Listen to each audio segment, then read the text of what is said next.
फेरि पनि वेलकम छ साथीहरूले मेरो भिडियोमा। आज चाहिँ म बिहान औषधि पसल जानु पर्यो साथीहरू। अनि म चाहिँ अहिले चाहिँ सामान लिन जान लागेको कि इन्ड्रापले लिएर आएको सामान। मैले चाहिँ सामान पाइसकेँ बल्ल खोजेर यस्तो झर्को घाम लागेको थियो नि।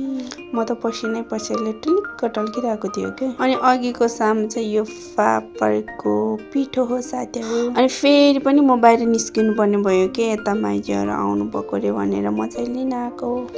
अनि माइजूहरूले चाहिँ भित्र आइसक्नु भएर नि अनि पानीहरू पिउँदै अनि गाउँबाट लिएर आएको कोसेलीहरू झिक्दै हुनुहुन्थ्यो। अनि मैले चाहिँ यसो भिडियो गरेको। अनि एक बाक्स केरा लिएर आउनु भएको थियो, यसरी देखाइरहनु भएको थियो माइजूले। अनि सबै सामानहरू टाकटुक गरेर मिलाउँदै हुनुहुन्थ्यो। अनि मैले चाहिँ अलिकति भिडियो बनाएको। अनि घिउ पनि देखाइरहेको थियो कि माइजूले।